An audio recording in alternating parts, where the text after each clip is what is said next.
really, really appreciate you being here. I do not have a microphone tonight, so I will be trying to talk loudly. Can everyone hear me? Okay. Yeah? Okay, great. Okay, if I'm not loud enough, let me know, or if I'm too loud, you can also let me know. So we are here tonight to talk about Gateway to the Stars. And before I kick it over to our steering committee and your local community members who've been spearheading this project initially, I'm just going to kind of ground us in why we're here. I'm going to share a little bit about like why we're here, some of these Travel Oregon folks, and what dark sky and night sky tourism is. And then, yeah, we'll get into it. So here we go. So yeah, why we are here to learn about this project. So maybe some of you have heard about it. You obviously came here tonight. It's called Gateway to the Stars. And you're probably gonna have a lot of questions tonight, right? You're gonna be like, what is this? We're gonna get into that a little bit, but I just wanna remind everyone that really this is a new project. It's just an idea. It was hatched in the community locally. We're really at step 0. So there's going to be a lot more education and discussion and like community involvement around this project. So if you don't feel like all of your questions are answered tonight, all your cup is filled up with this, like we wanted to bring you in really early at what we're calling basically step 0. So just know, hopefully going into that there will be more for you later on in the community. Like again, just a new project. So we wanted to meet the folks behind it, let you know who your local steering committee is, gather as a community and eat some food and share a meal. So thank you for doing that with us. We want to hear from you. We want you to share your questions.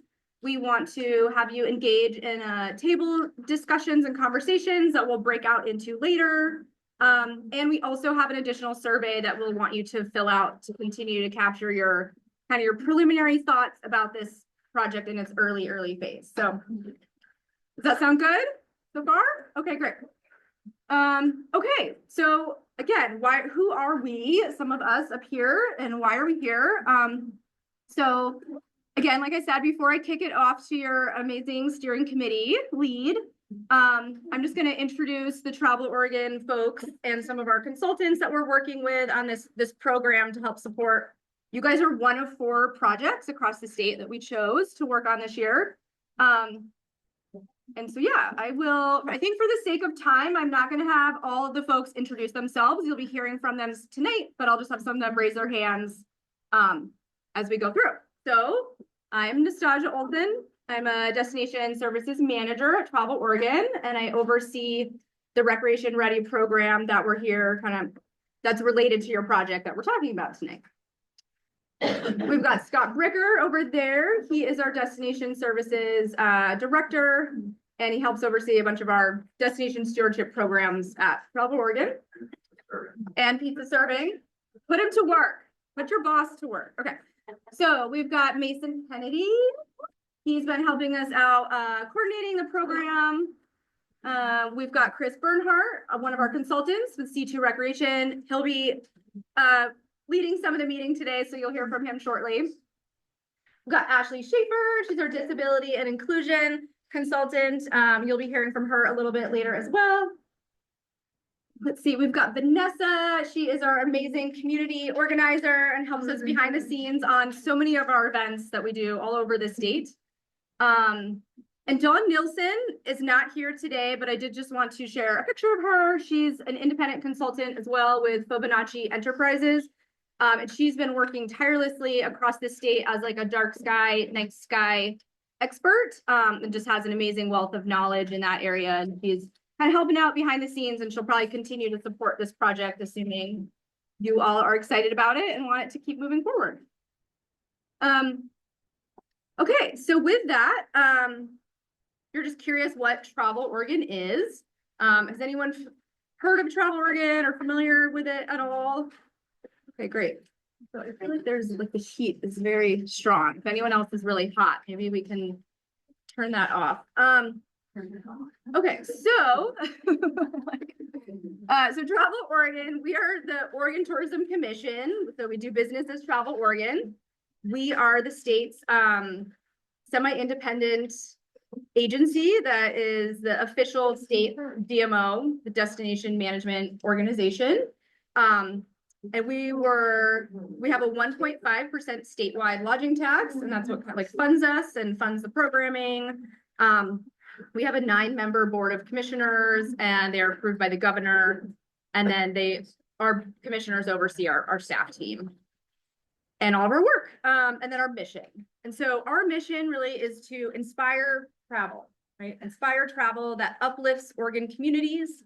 We do that by partnering with stakeholders and you all and partners to really help create economic opportunity, advance equity, do that all with respect for the ecosystems and the people and the places that really make Oregon, Oregon.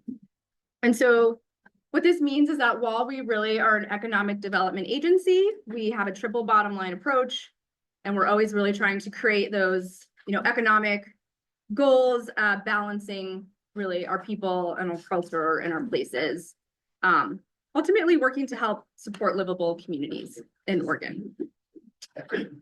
And so one way that we do help live into that mission and help achieve that mission is we create programs, right? So we want to work with our communities across the state.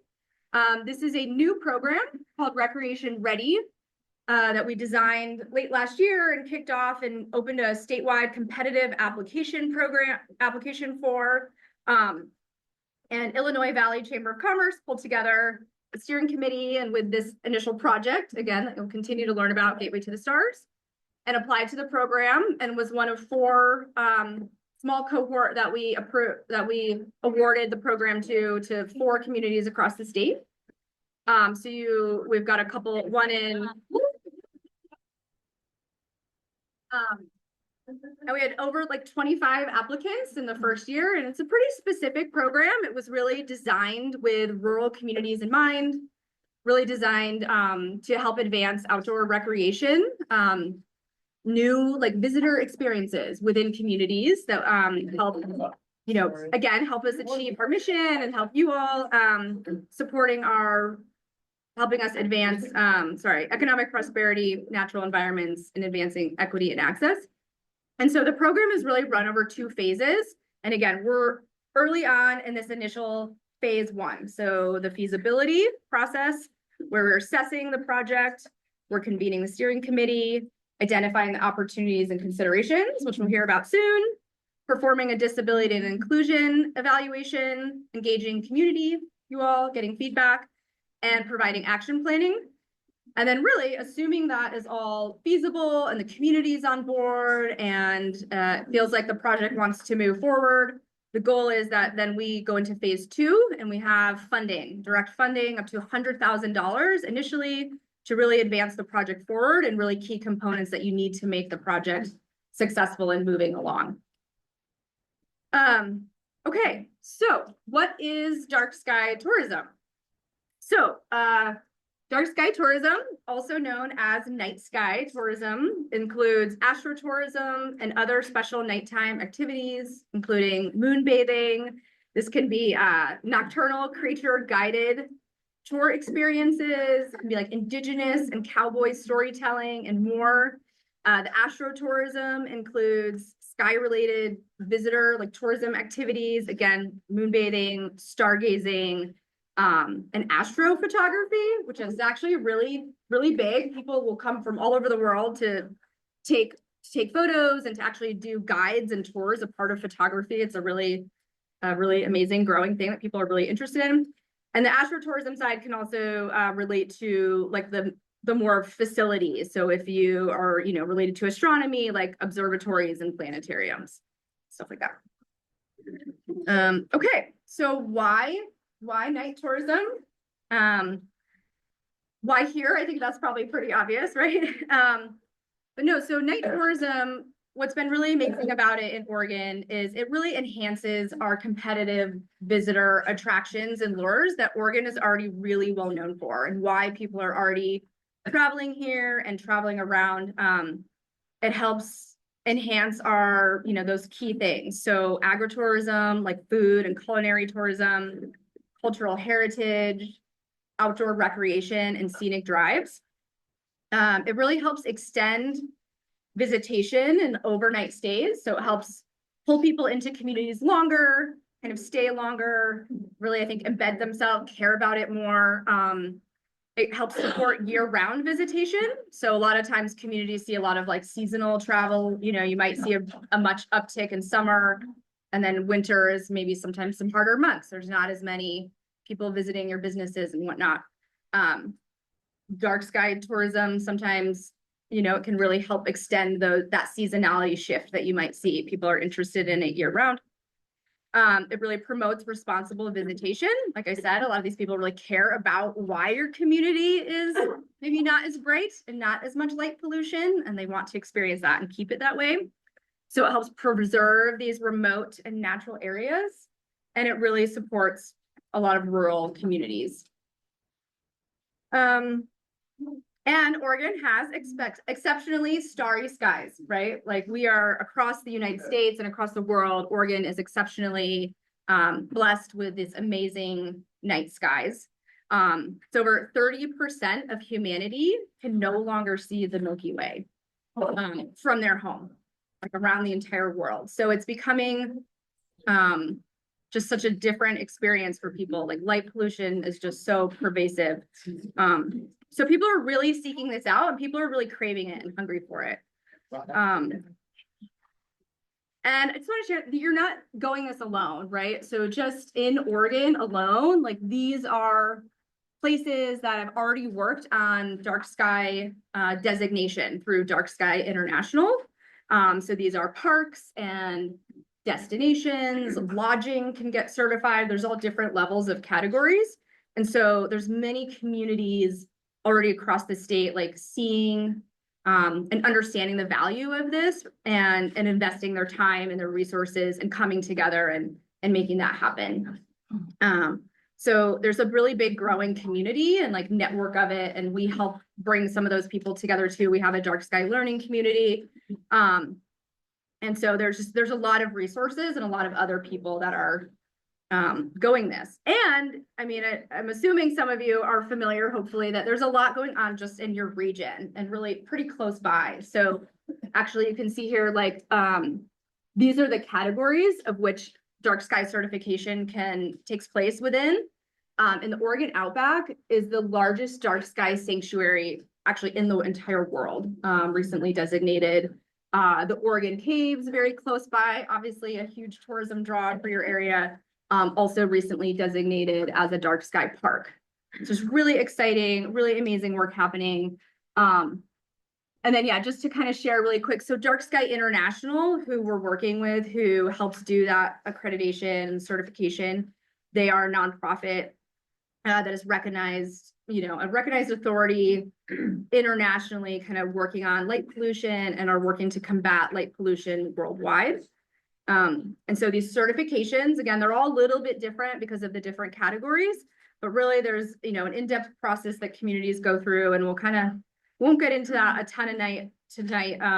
Megan will probably touch on it a little bit, but really those are the certifications require different types of responsible lighting policies to be like passed locally. There's, you know, retrofitting processes that will have to happen over time to help ensure that your lights are remaining a certain way down, that they're not shining out into the sky, to continue to preserve your local like experience here.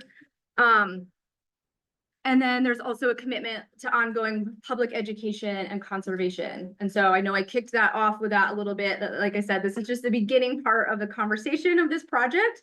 And I think the goal is to have a lot more public involvement and public education over time as you continue on this journey.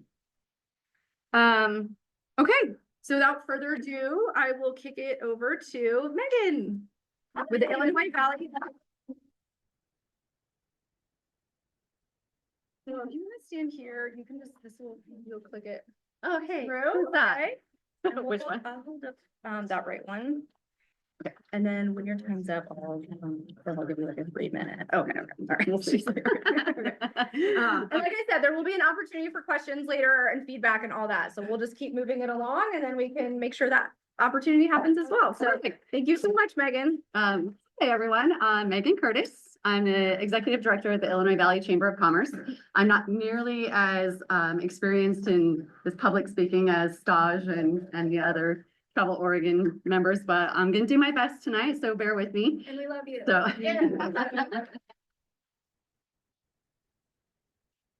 so our steering committee is 6 members and it includes myself. We are the project lead for this process. And then I also have Bob Hackett, executive director at Travel Southern Oregon over here. Thank you, Bob. Christopher Hall, the executive director at Waterly. Pictures. You'll all need to sign photo release waivers later, if you don't mind. And then we are also joined by Amy Lesson, our fearless president at Main Street Cave Junction, as well as Sue Densmore, Friends of the Oregon Caves and Chateau executive director, and Tina Casey Jones, City Councilwoman, position 2 with the City of Cave Junction. Thank you all so much for being willing to participate in this project. It really is important to have a really strong steering committee that is embedded within the community. So thank you so much. So before we really dive into the project, I just want to take a moment to honor and acknowledge the Indigenous tribes of Oregon as the original stewards of this land. With gratitude, I want to recognize all the Indigenous communities, past, present, and future, with ties to the Illinois Valley and beyond. I invite the community and visitors to reflect on their relationship to this land and consider how they can be respectful stewards moving forward. Recognizing and honoring the deep connection that Indigenous communities have with the land and skies inspires us to care for and protect these natural resources for future generations.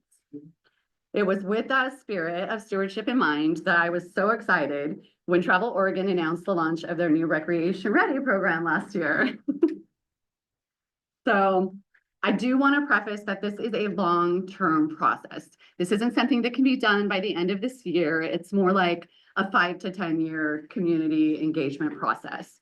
So when they announced their program last year, one of the focus areas was the dark sky projects. And given the level of community engagement and support for Oregon Caves National Monument and Preserve, who just received their accreditation last November, we thought that this project was well-timed. And so with the Chamber's board approval, we went ahead and submitted the application. And as Stosh said, we were one of only 4 selected in the state. So I'm just going to brag about that one more time.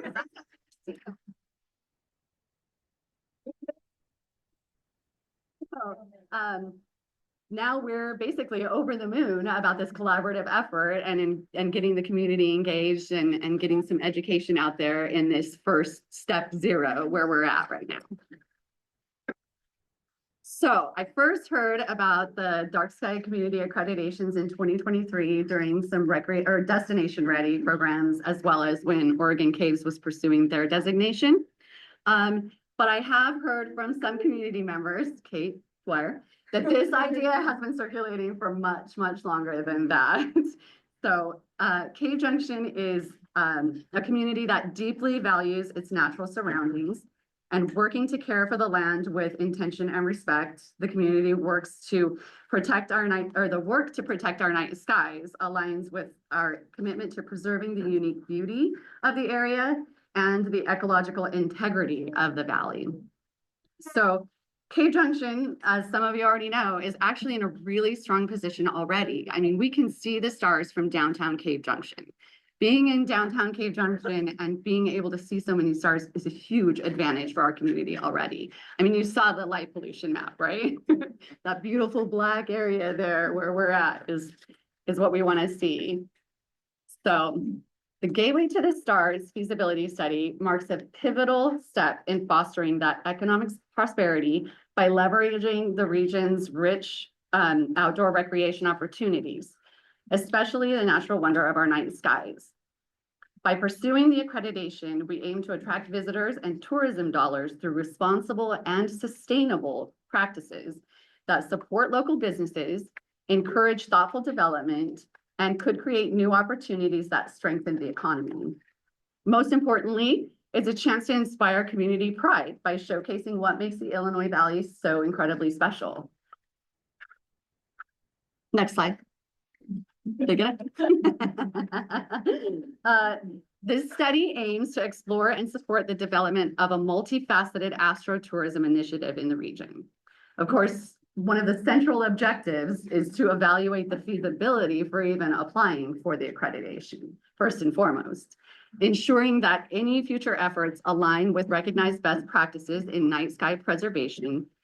And among additional goals, we would love to have some annual events, night sky parties, guided tours. How fun would a guided tour on Lake Selmac be in the middle of the night on some kayaks? I would sign up for that. And also providing or promoting responsible outdoor lighting to reduce the light pollution. And as I've heard from some people, the light trespass that is happening at their houses. I've heard that just tonight too. So another additional goals would be a stargazing platform, as well as the development of signage and educational materials to engage the residents and visitors alike. Together, these efforts aim to foster a sustainable, prosperous local economy by supporting both new and existing businesses while celebrating the natural beauty that we have here. And it is with the goals of supporting local businesses and creating a thriving astrotourism hub in mind that it's only fitting to have local stars, Heidi and Daring to Roll, here tonight. They've already embraced the beauty of the night sky in their guest experiences, and we're thrilled to hear more about their efforts. So please join me in welcoming Heidi. I don't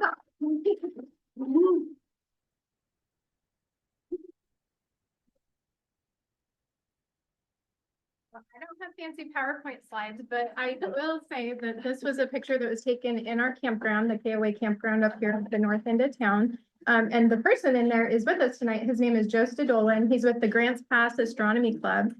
And he is local to the area, and we've been so thrilled to have him up there with his other astronomer friends and their giant telescopes so that we can look at the stars, not only just with the naked eye, but through the lens of that powerful telescope. We've been able to see some really cool stars, some double stars.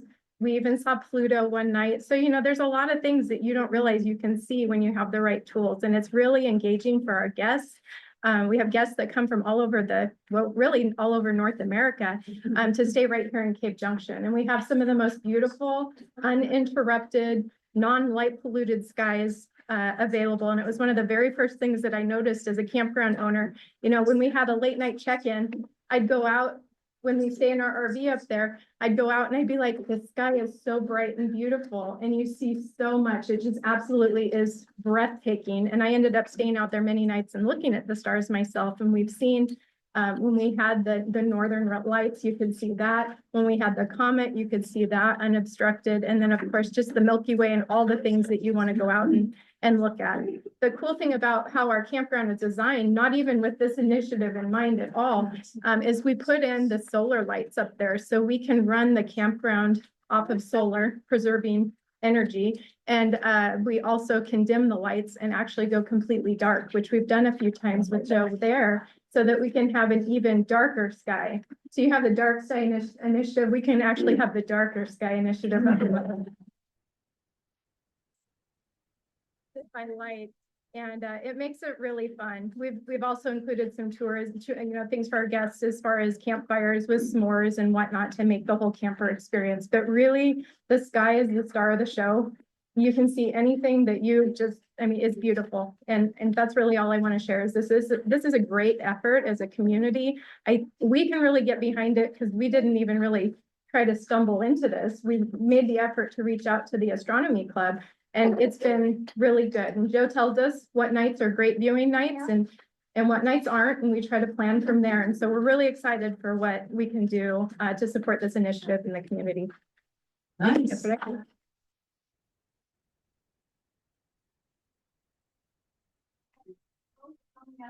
Yeah, it was very nice. We had a very nice visit to Joel and Heidi's new place this morning. So thank them for hosting us. Very exciting. That's Darren and Heidi. Darren and Heidi, thank you. Again, so I'm Chris Bernhardt. I'm a consultant for Travel Oregon. I'm going to talk about a few things. So first we have our community agreements. you all seem like very nice, respectful people, and I appreciate that. And we want to, hear from everybody. And sometimes that means, listening to people's opinions that you may not agree with, and that's okay, right? Like, we do want everybody to give their opinion, and we don't want anybody's opinion to be disregarded. They're your opinions, you're entitled to them, and that's quite all right. If we don't hear your opinion, we are at a really bad place, because then we don't know how you feel and think about this project. And so please, be respectful of others, and please also give your opinion. If you need to do anything personal, there are restrooms back over there. Help yourself with more food and drink. We know a lot of you may be here, maybe your neighbor is watching your kids at home, and you might get a text that, Sarah put a toy down the toilet and now it's overflowing and you have to go take care of that, and that's fine. So that, we understand that. If you have to get up and leave, we're totally cool with that, not a problem. Please come back if you can. If you can't, we do have an online survey that we'll be talking about later. So if you do have to leave now, we still want your opinion. You have an opportunity to do that. And I actually forgot to mention, we do have a few people on Zoom tonight. It was a hybrid meeting, and so we are also recording the meeting as well, so that folks can watch it afterwards if they weren't able to come. So, thank you. Are you having a group Q&A before you break this down? Yes, yeah, Oh, good. yeah. One other point of interest, if you exit those doors to the grassy area, they lock behind you. Thank you. So don't get locked out. That's great. Thank you. No. Yes, appreciate that. Local knowledge there.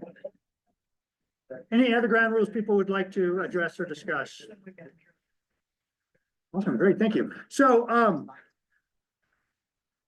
why tourism? What is the value of creating a dark skies community and inviting other folks to come here?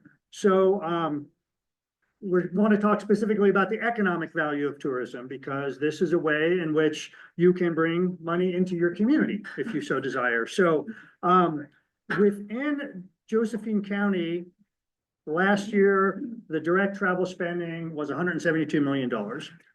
That's a lot of money. Now, granted, much of that is focused on the I-5 corridor, which is to be expected, but those folks are very close to your community and could be enticed to come. Overall, in Southern Oregon, which is Bob's territory, $1.4 billion in tourism spending.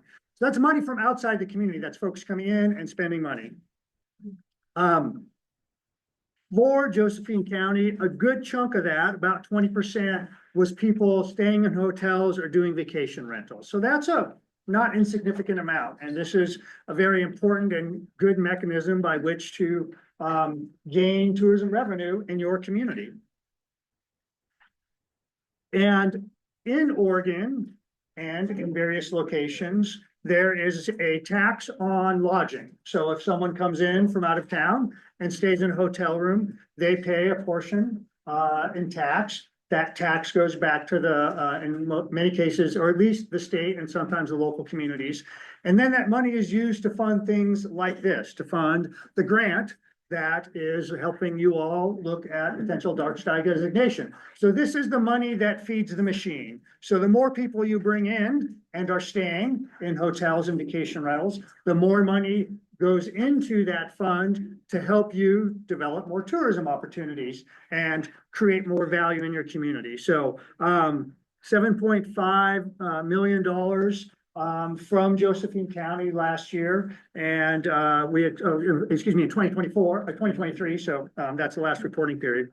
And little dip with COVID, not expected, but a nice rebound, and we expect that to continue in the future. So this information here is a little more specific: Cave Junction, Kirby, O'Brien, Selma, Takilma,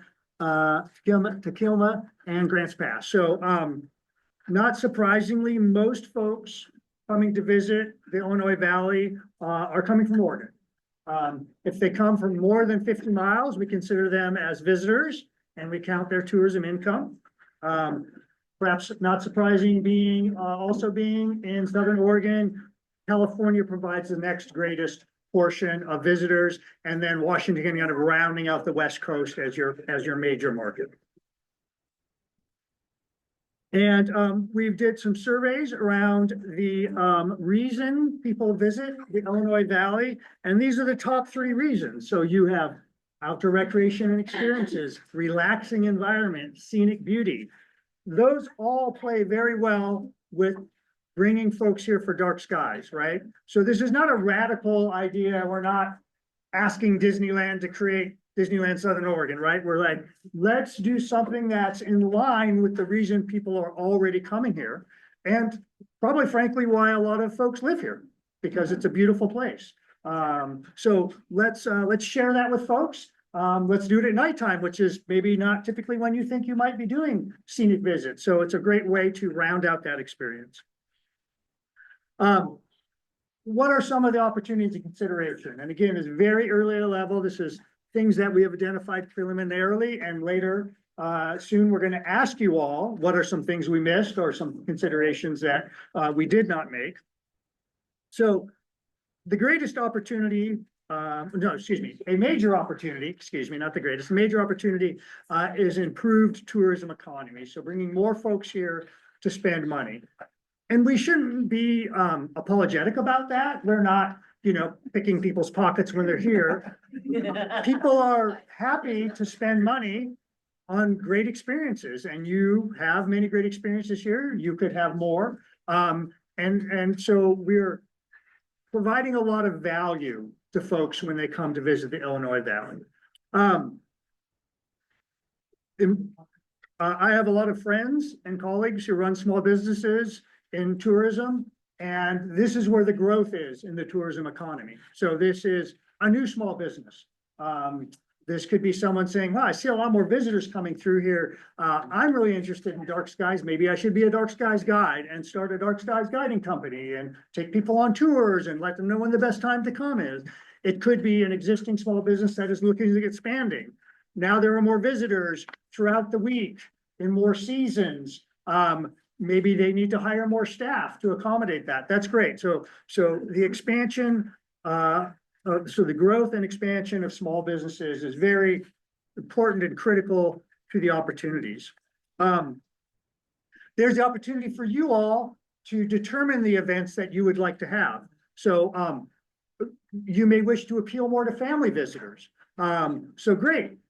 Dark skies events around families. You get to make the determination of how you want to engage with folks when you want them to come visit. Maybe you're busy enough in the summer, you want more folks in the spring and the fall. There's an opportunity there to spread that out. And again, that reinforces those businesses that do rely on tourism, so it's not so spiky based on the season. There is increased tax revenue. And again, this is a tax that other people pay, right? That's a good thing. It's not a tax you all pay unless you decide to stay at a hotel. But this is mostly a tax that people coming into the community pay. And then we use that money to create better experiences, to mitigate some of the negative impacts of tourism. So a great opportunity there. Endeavoring to be a dark sky community and becoming designated as a dark sky community reduces energy costs. You will be using fixtures that take less energy. You will have less light pollution, and you will be having fewer lights that are unnecessary. So a great way that individuals and companies, as well as public agencies, and you all pay taxes to pay for public agencies, they can reduce their costs as well. In part of a survey we did about the Illinois Valley, 1/4 of visitors to this area have accessibility needs.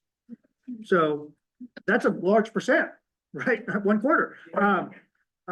These needs vary greatly, but dark sky destinations can be developed to accommodate a range of abilities and disabilities. So it is a great opportunity to invite everybody in and provide them with experiences and with unique visitation opportunities. Ashley will go into this in more detail, but we did want to highlight it here. And last but certainly not least is the legacy of starry skies for future generations. When we think about stargazing, we know that humans from nearly as long as we can tell have been drawn to starry skies, right? Not only for important things like navigation, but also for, religious purposes, for spiritual purposes.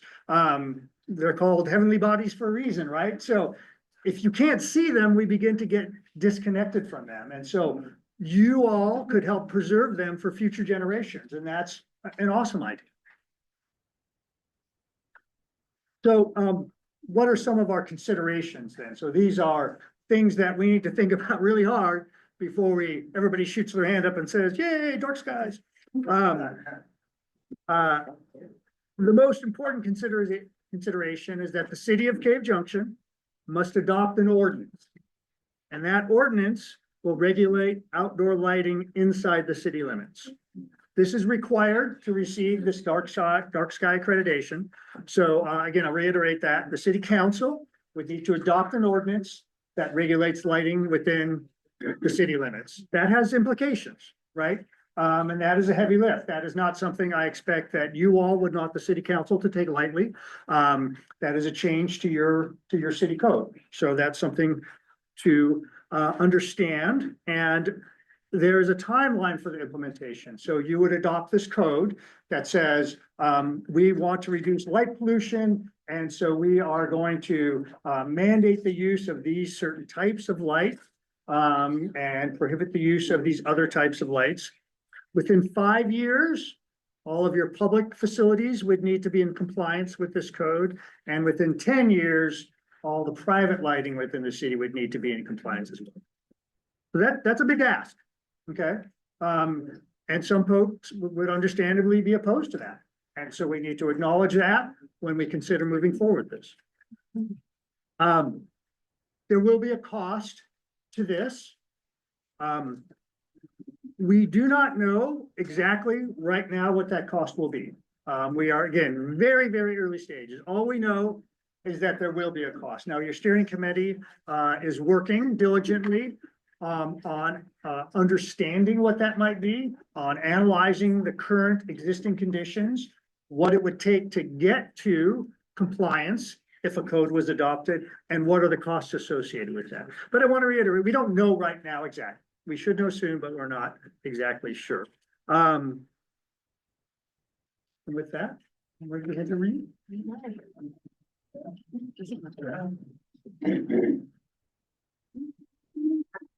Hello.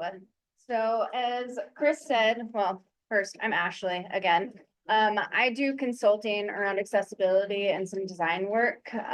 Started in Bend, now I'm in Portland, but all over Oregon. And so I was brought onto this team to kind of do some early feasibility, kind of looking into this. One of the big things about accessibility and why we lack it so much in our world is that we wait until the project's done to bring someone in to actually talk about it. So we're trying to remedy that. So I'm going to talk a little bit about the opportunities that Chris mentioned, and how we can kind of dive into that with this project. Early and often is key. And some of the ways that you'll be doing that, hopefully, is through assessments. I was really surprised driving into town today and checking out some of the sites, how accessible it was. Like immediately driving in, I started counting the ramps that I saw that were very obvious from the road, and like immediately got 5. And I like said to everyone in the car, like, I already see 5 ramps. Like, that's pretty good. That's shocking, actually, on businesses. And so it does seem like you have a lot of potential and you have a lot of activities, which I didn't know as much about. I've never been here, so it's a pretty cool town. But with that, you have the opportunity to really consider the different disabilities that exist out there, the different ability levels, which is very vast. You know, disability is a huge umbrella. It's not just physical. There's sensory, blind, deaf, cognitive. There's so many different ways that disability exists, and we can kind of work on catering to all of those. Someone who might not be able to see the night sky, there's adaptions to work with that, to be able to provide that education, that experience. And so we really want to look at that and how we can provide that, because your town already has so many cool outdoor features and programs that it really can draw people in. Part of this feasibility study is I did some focus groups in Portland and in Bend. Of course, in Bend, people are like, why would I go somewhere? We can already see the night sky, Sisters has a designation. But there were people that were interested. They're like, I like to travel. If they have cool programs there and it's something different than my town, then sure, I'd be interested. Portland, absolutely. They're like, that sounds cool. There's also the coast. There's so many things going on. And in Portland, they don't get that exposure. They can't see it. And there's a ton of people with disabilities in Portland. And so the market is there. There's people that would come here. But the thing is, they need that accessibility. And so that's why I was counting ramps, and just paying attention to all the things. And so that's one of the opportunities with this program, is that funding is happening. And so you could potentially bring in a consultant like myself to go around your town and assess things and really document where access barriers exist and things that would need to be changed to really help. For example, like lodging, that's kind of a sore spot here. There's not much of that. KOA is great for people that can camp and have those kinds of resources with disabilities. But that'll be something, in our report that I kind of document, is like, that's something that your community really needs to be able to support people with disabilities coming into your community, because everything else seems like it's here. But trying to figure out the ways that you can make that happen. And so that'll be a part of the work that we're doing here. And that's, a part of what it means to host, is really catering to the needs and taking that look. And so, I'm here and I'm hopeful that, maybe I'll get to work with you guys in the future and help you figure out that path and make this a destination for people with disabilities. Because so far I don't really see a lot of communities that specifically focus on it, that do have dark sky designation. And so it'd be really cool if Oregon had something that really like put that specific effort in, and we could market that too. And I think that would draw in a lot of people. So thanks for having me. And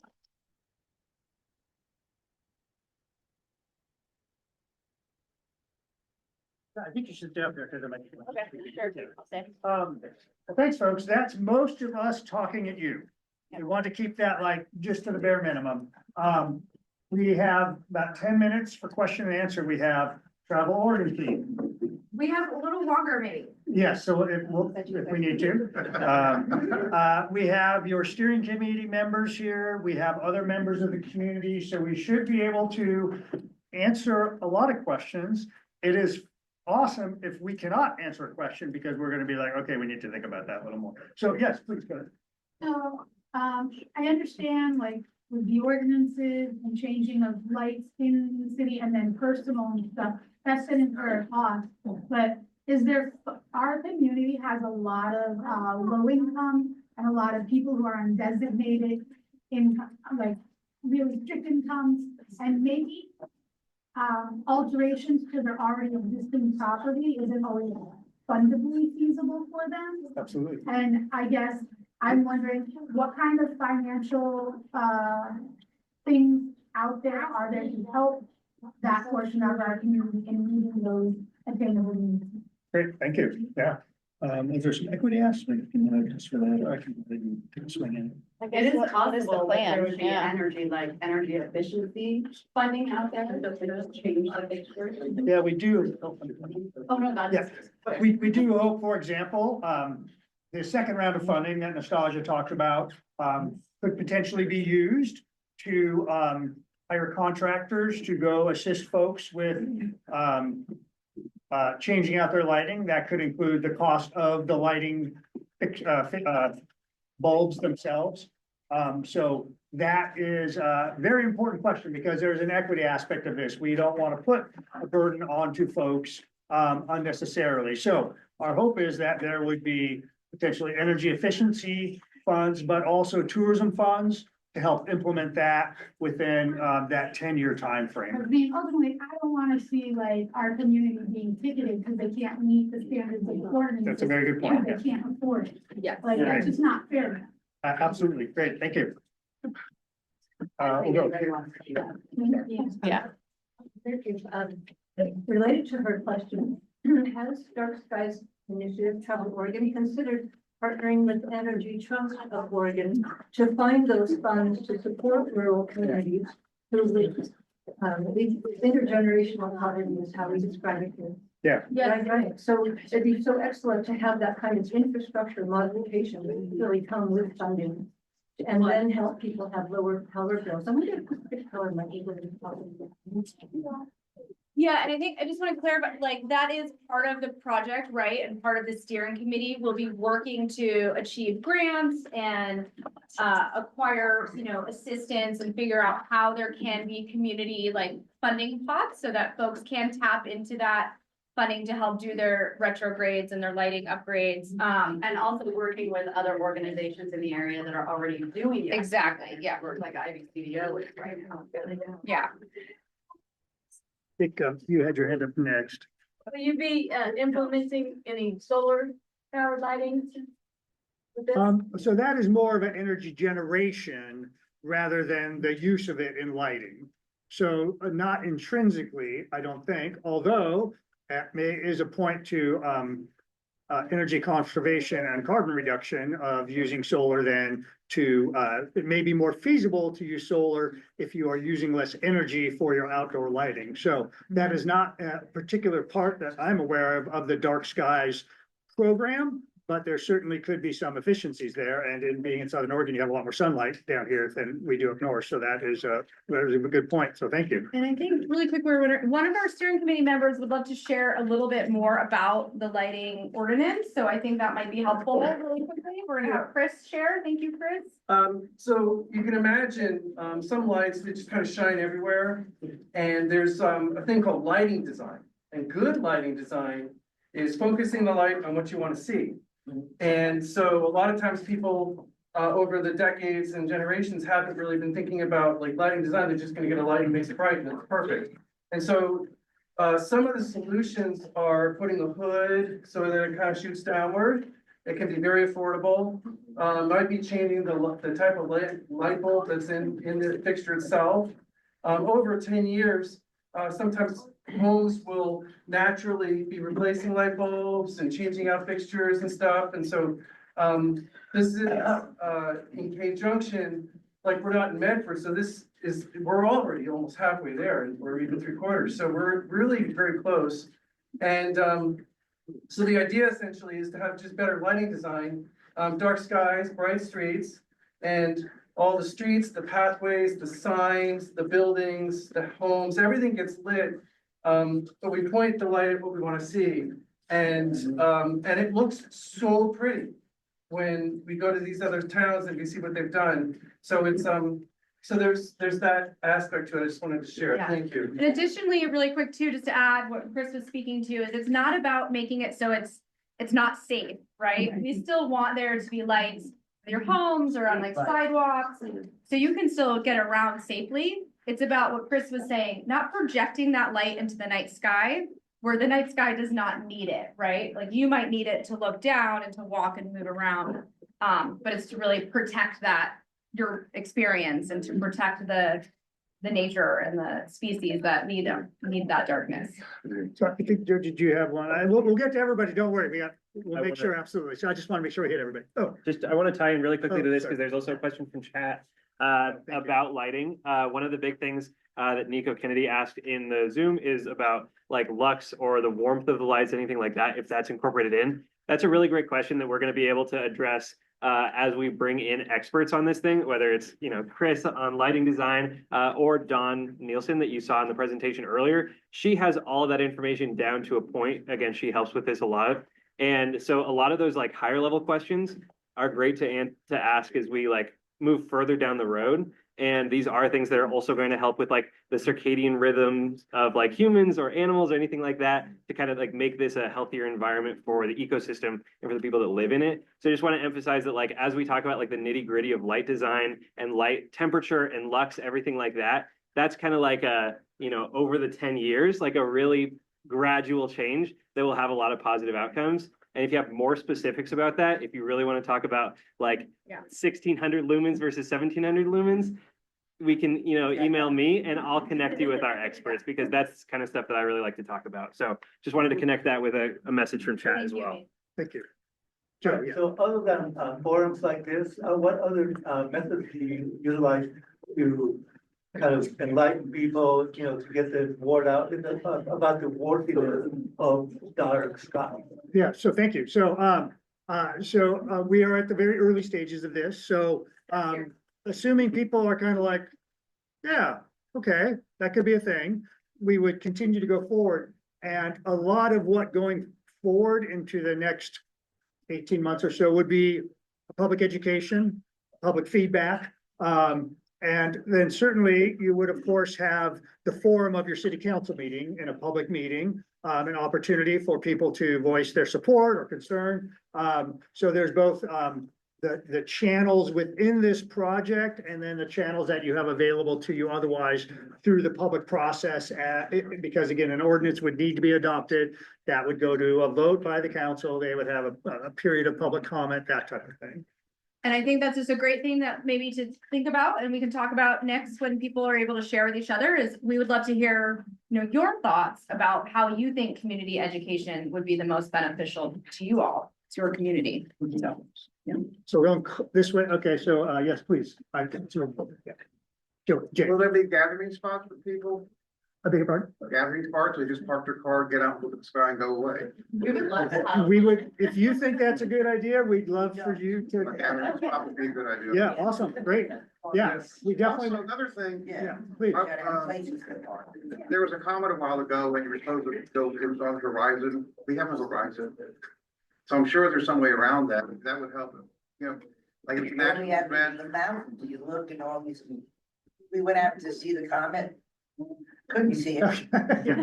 Okay, there you go. So thank you. So that's, no, that's actually. Quite a lot of. So I think a lot of that would relate to, so here's a joke on me. I was in our Southern Oregon Dark Sky Sanctuary. Beautiful clear night in the fall. I'm super excited. It's been a while. Blazing full moon. I saw nothing. So a lot of that goes to working with folks who understand stars and starry nights and saying, well, this is the time to come. And you want to be here to see this. Yeah. Right, so you're not dumb like me. So a lot of that relates to, hey, don't come for the comet, you're not gonna see it, that type of thing. Yeah.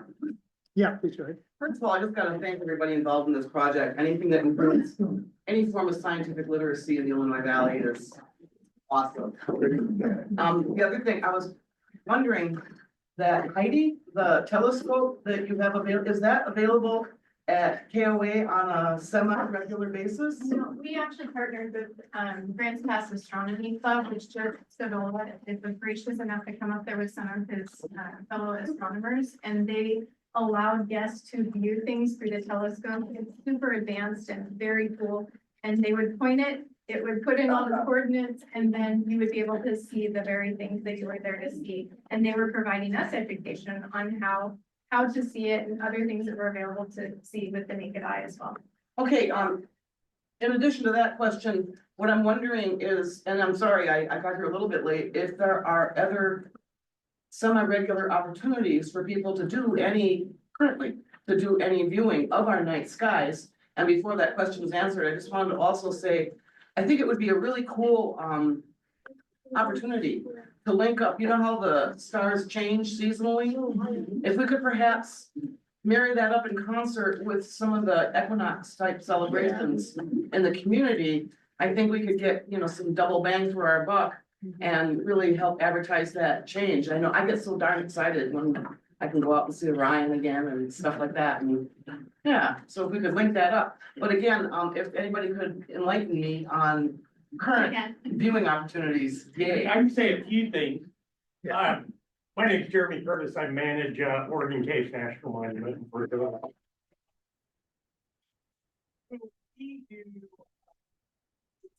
My staff is awesome. They hold a couple different events yearly. We do a really cool one. Jason Walls, our resource manager, is standing right back there. They do a really cool one where they mist net and catch bats, and then also have a station set up talking about dark skies and how it relates to the cave environment. With our dark sky designation, I think we're required to hold a minimum number of events up at the park, and so we do those.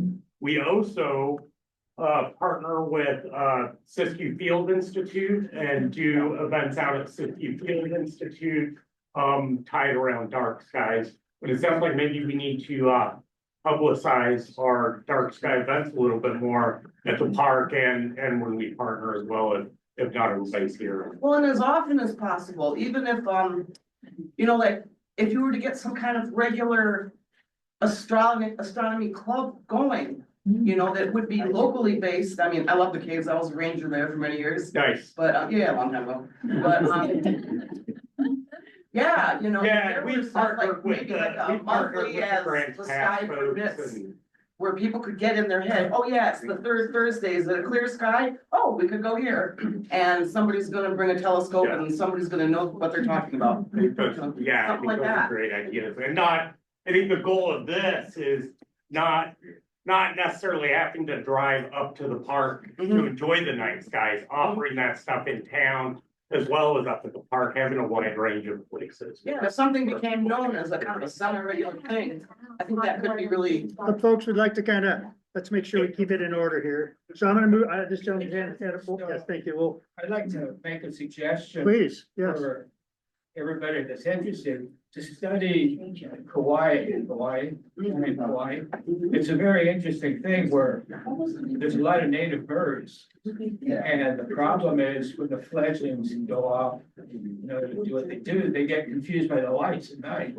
So Kauai has entered into a very interesting program to control lights and diminish the lights to protect the birds. And in fact, one thing they did is instead of having Saturday night light football games, they moved them to Saturday afternoons. So not only do they save a lot of electricity for burning the bright lights in a football game, they also protect a lot of birds. And so they've gone into a lot of lighting designs and protections. So it's very interesting. They've done a lot of work with lighting to protect the birds. So if you look that up on the internet, it's all very interesting. Awesome, great, that's very cool. Good, always good to hear about what other communities are doing to The other help. thing is, it guide has us. like a correlation between dark areas, quiet areas, and dark areas and clean water. In fact, DEQ has a statute for quiet areas. And tried a number of years ago to get a quiet area declared as around the county offices and such. I showed him a map of the United States with all the lights. You can see the dark spot, but you should one of your views. And so, you know, that they didn't have any money, they said, to address that, but we could also get like a quiet area declared on top of the dark area. That's a good accessibility feature too, you know, when we're thinking about people with neurodivergence and PTSD, all sorts of stuff. Having quiet spaces is really beneficial. So there's, you know, that applies to a lot of different things. And I think you're next. We're kind of working our way around. We'll come back to anybody with that. The last paper, we have a weekly paper. I've seen it. We were there today. There was an article about the county commissioners are changing the airports and kind of merging the committees or whatever they're called. But that's how we got to see the comment is we went out to the airport. So if we could make some kind of alignment with the airport, that's a great place to see it. There's nothing coming in at night. Yeah, right. Good, thank you. And nice wide open area there too. Yeah. Yeah, great, thank you. We'll go to the back row first and then we'll come to you after. Thank you.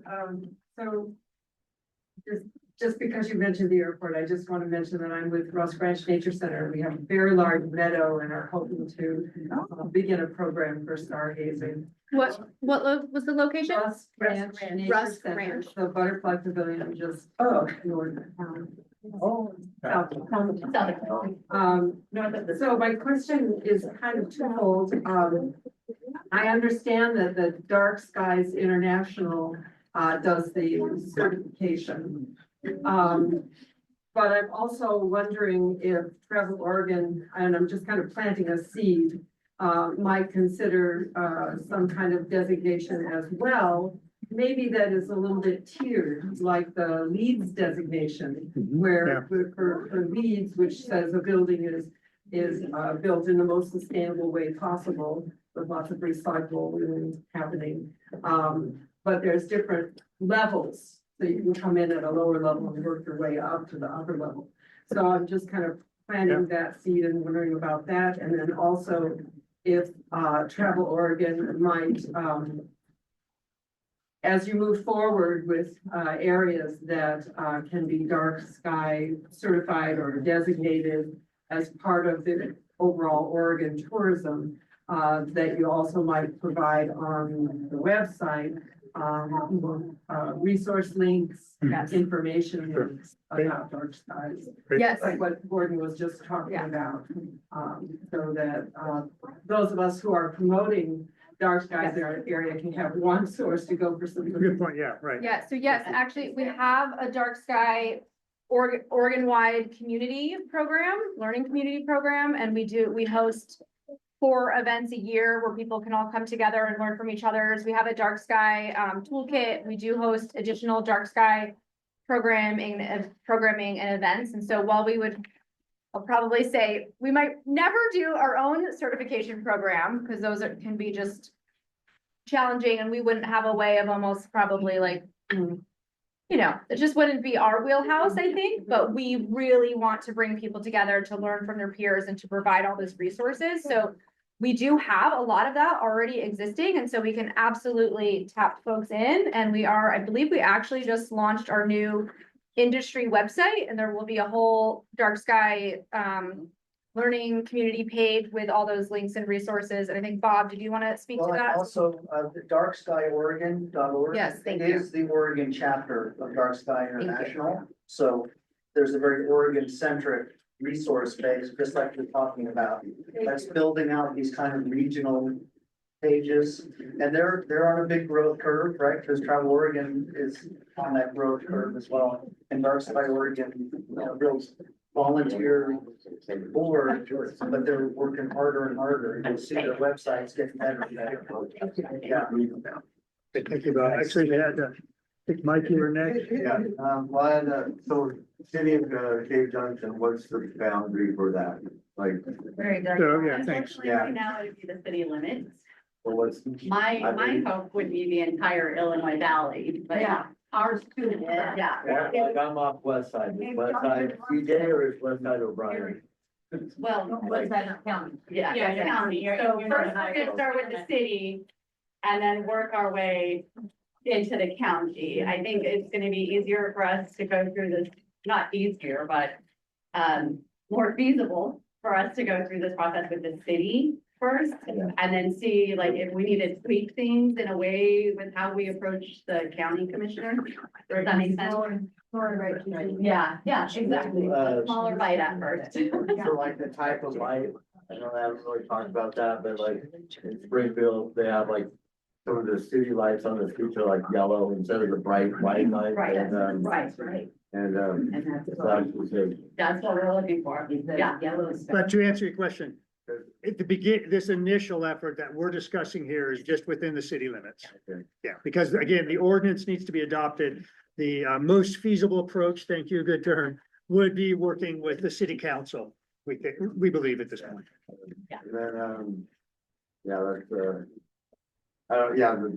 there's some businesses like going out the highway south of town. Laughing Alpaca place. Yeah. The main one, there's 2 lights, and I ride bike all the time, so I'm like, I always think it's a car coming. But it's light for their sign, but you can't even, The lights almost blind the sign too much to where Right, it was yeah. shining up. So it's not really doing its Yeah, intended purpose of showing you the sign. I think an important thing to remember is with the education and outreach, we can include everyone from the Illinois Valley. And if they decide that, oh, hey, this is the responsible way to do this, Yeah. even though we don't have the ordinance, we can try to work towards this as best we can. You know, however, if it's cost effective for them at the moment, but yeah, because the county would need an ordinance as well for the rest of. So Mike, we'll come back to you. Got to circle, make sure we don't have anybody, and we got to come back to, okay, coming back up to 12. Yeah, go ahead, please. Yeah. So, granted, this all depends on what's available in the future when you guys get to this stage, but it seems like a lot of dark sky initiatives are very tappable onto other kind of initiatives. So if we're talking accessibility, for example, and then you can have a dark side initiative be part of that. Would you guys work directly with organizations like the Senior Center, for example, to go for those grants? Or like, how would your involvement in that process look like? I would say, yes, I think it's clear that partnerships are how projects get done, right?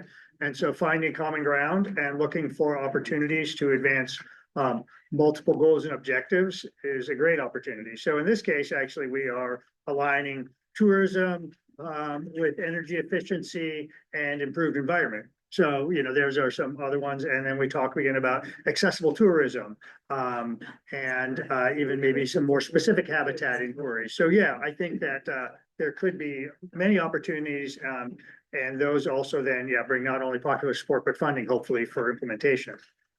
So that was is that sufficient? Yeah, Okay, yeah. yeah. So yes to all that. Yeah. Well, I think we're still going around this way, Mike. We'll get you. Yeah, Roscoe.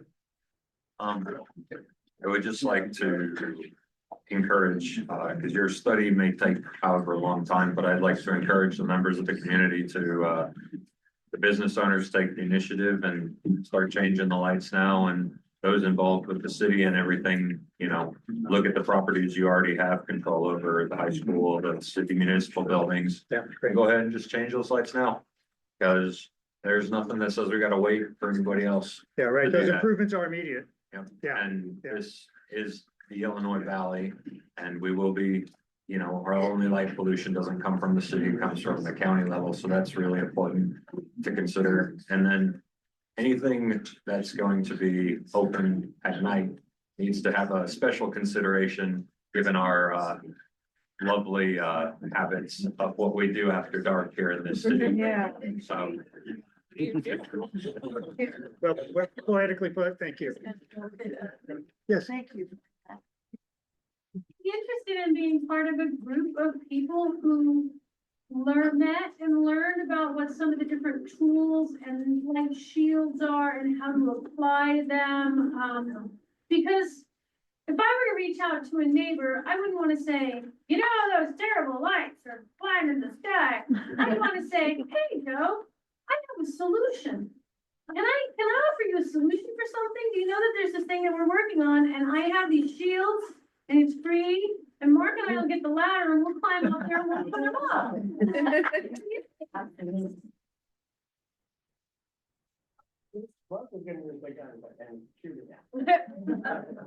Thank you, Kate. That's awesome. And so that's a kind of I expect the steering committee, as this moves forward, well, I know that it will reform after this initial effort and hopefully attract more folks who are interested. So consider yourself on the list. Yeah, Chris? Well, and I was gonna say, we're gonna all see Megan and put our numbers down if you wanna get involved. This is a long process. And there's Amy, yep, you guys, and sign up with them and. This is a long process, but we have to keep the energy and the enthusiasm going about it. Right. You know what, this is something that everybody's like, yeah, let's do it, and then it fizzles out. We wanna have some real energy behind it. And I believe, So wait, we're losing, I wanna respect Mike's had to say, let me get Mike and then you, and then we're gonna we're giving an opportunity. This is not, we're gonna move to another exercise where you will do a lot more talking amongst yourselves and then sharing with the group. So I wanna hit Mike and then.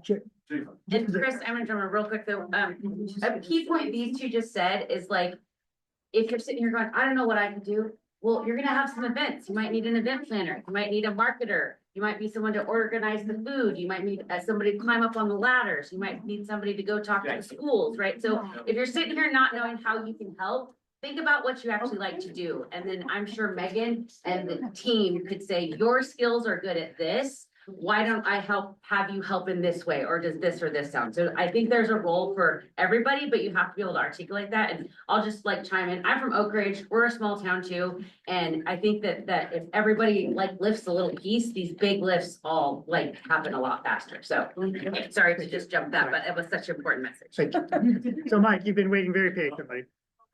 I think. Well, I think Mike had his hand up first. Yeah, he said he was good. Yeah, I'm good. I was just wondering about enforcing these regulations, because it's my understanding that already there's a regulation of shielding greenhouses at night. Yeah. There's a lot of greenhouses in Valley, very few. It's already noise complaints. But nobody, there's no enforcement rules in place, but there's. I think it's like a complaint-driven process, isn't it? You have to call and complain and then, yeah, go ahead, Chris. They finally got to my neighbor after 2 years. Yeah. Go ahead, Chris. Yes, in 2017, Josephine County passed an ordinance. It is unlawful for your greenhouse to be casting light, and the light can't actually leave your property. So, what's that mean, right? It's like a star 3 billion miles away. So, it is an issue of enforcement, and the way you get your enforcement taken care of is you make a phone call, and your neighbor makes a phone call, they get 2 calls, and that's when they can take action. And if you need any help, you reach out to me. Who do you call? So you call Josephine County, development, and if you need to figure out how to reach out to them or whatever, I can do it. Okay, we're gonna hit you and then, okay, yeah. Go ahead. Yeah, just wanted to comment, Oregon Caves just got their certification for being a dark sky park, and we're getting ready, we are gonna have a celebration this summer. Nice. And so, it sounds like there's a lot of momentum from some of the other business owners and maybe from the community, that's what we're here talking about, but that momentum and then, that kind of leveraging what we can offer, like, the local radio station, KXCJ, to help to advertise these kind of things, and then maybe we can leverage, great money, maybe we can leverage that to, to help with folks that are outside the city limits and just making an opportunity more than regulation. Awesome, great, thank you. Okay, last question. Something like happening, because I know that there's an area particularly that is polluting the sky, and especially at that time when you're driving through the town, it really does block your lighting in driving. And I was like, man, I really hope that something does come into effect and actually like lets this business know that they need to turn the lights in a different direction, because it is polluting the sky and it is a major spot here in the just outside of town. That I think that's something that does need something. Well, and hopefully, I don't think any of us believe that everybody is benevolent, but sometimes folks just don't know and they don't have resources, right? So if we can help them understand how they could make an improvement and the benefits of that, some folks may just go along with that, and that's great, and even if they're not within the city limits, so. We do need to move on.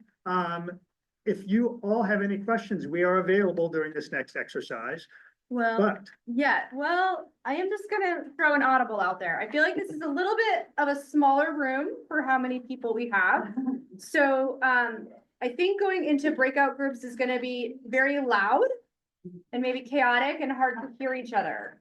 So, I'm proposing that we maybe skip that and we keep just asking questions and having this community dialogue with everyone. Does that sound good to everybody else? And then we do have a survey, like I said, and so we'll share that here shortly. And then we would love to, we're capturing all of this, all your questions, and then we would really like you to fill out that survey. It's actually gonna be really helpful too. So we make sure we get everything. And maybe if there was something that you didn't feel like you wanted to say in front of everybody, then you can share it there.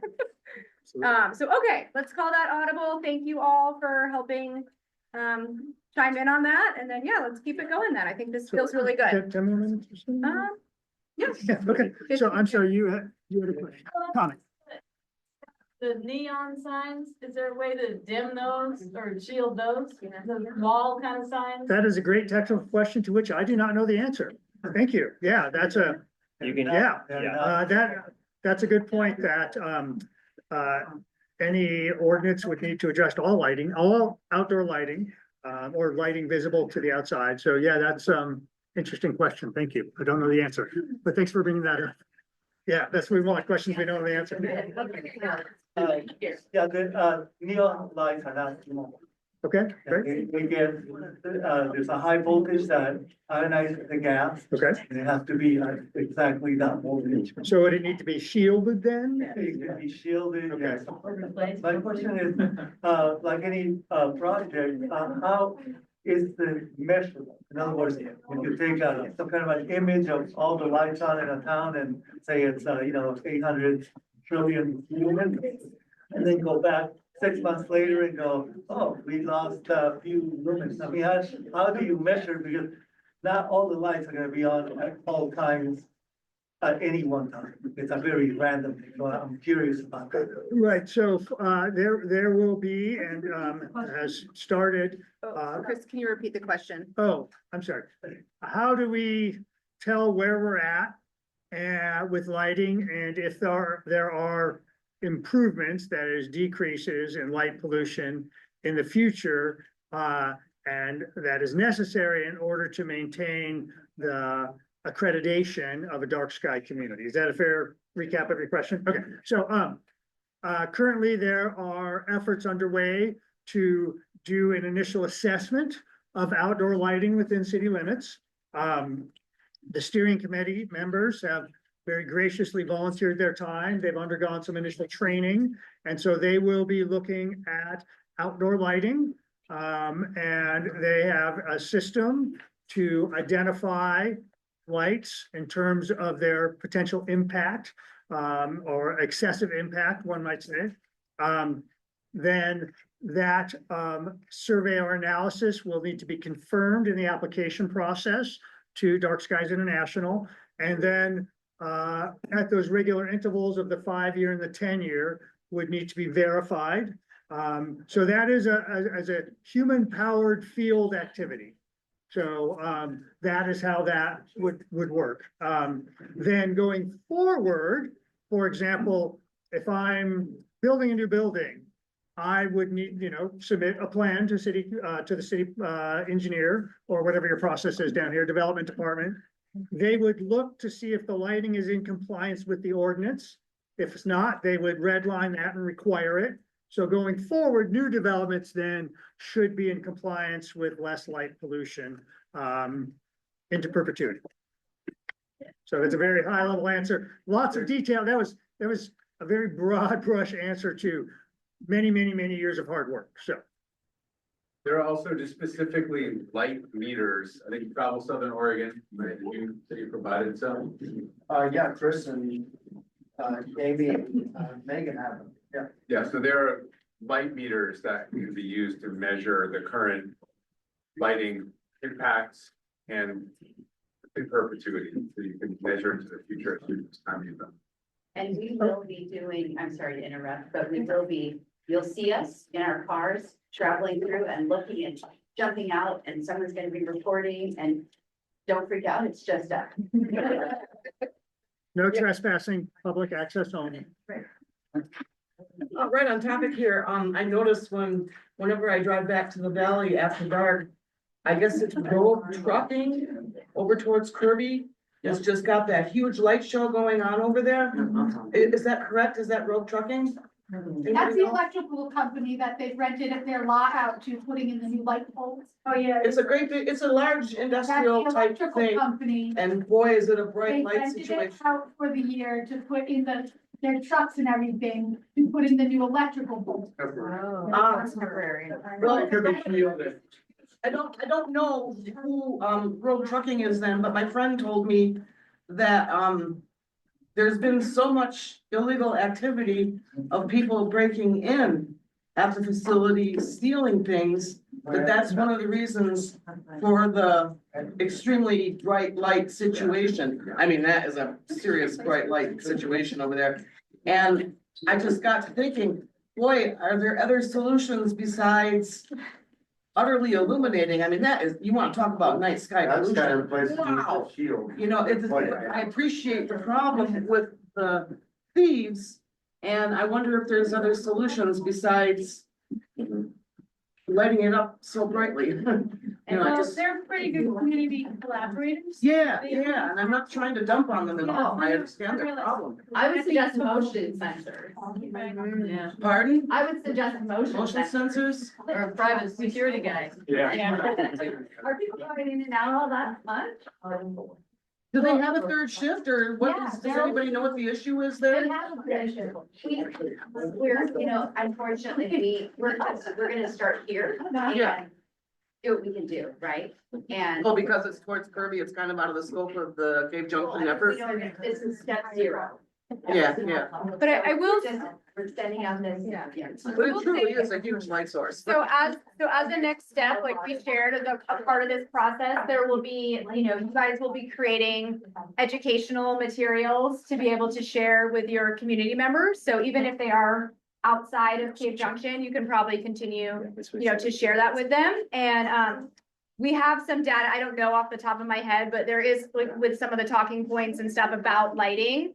There's actually some really, I think, convincing data out there that shows that like more lights don't necessarily always mean less crime. Yeah. So I think to your point, like as we continue to help you all build the educational materials, Right. the ways to talk about this, there will be some points like that. I feel for them. I certainly don't wanna, you know, Yeah. that's a real problem. Yeah. Okay, way to access the survey that doesn't require this technology.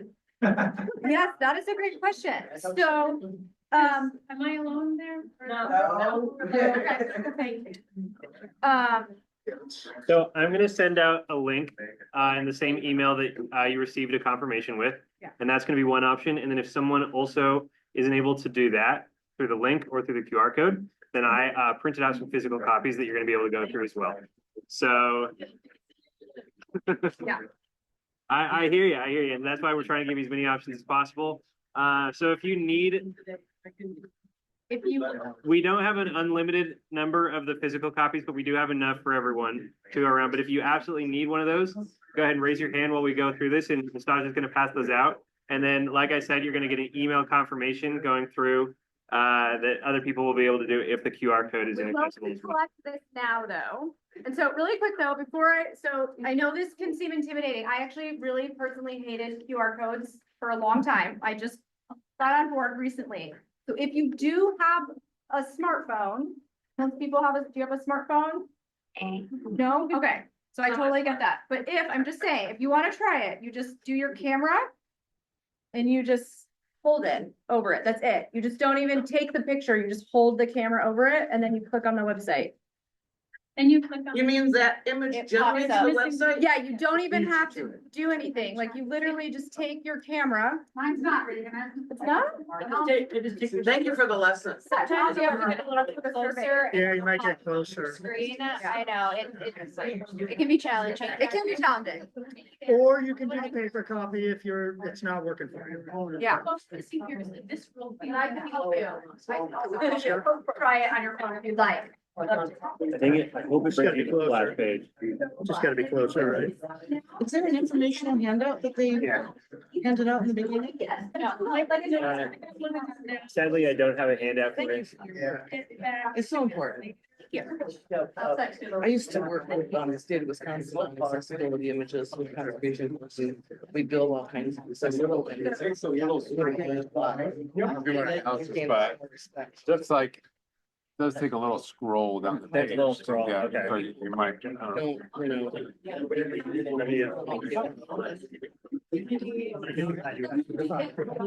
Community, and so. Well, I was CJ.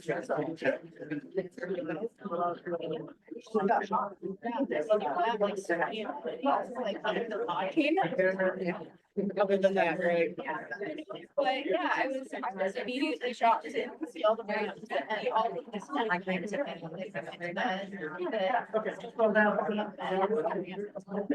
Yeah, nice. Well, that's a great idea. The cowbell. Sorry, really quick, I know we're wrapping up. I just wanted to again say thank you so much for your support and for being here. Again, we have paper copies of the survey if you'd like, but you'd have to fill it out now and turn it into us. We will email you the survey link, and we can also help you try to pull it up on your phone right now if you'd like. We will have a recording of this, so that will also go out in your email if you want to share it with anyone and tell them, hey, you watch the recording for the first 30 minutes and then complete the survey. Kind of boring, but someone could do it. But again, please, that we have more time. We have the space till at least 8 o'clock or 7:30 or yeah. So feel free to grab more pizza and mingle for a few minutes if you'd like. And again, just thank you all so much. We really, really appreciate it.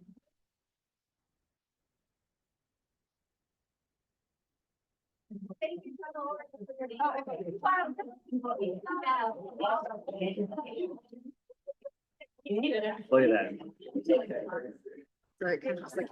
No, I like. Thank you.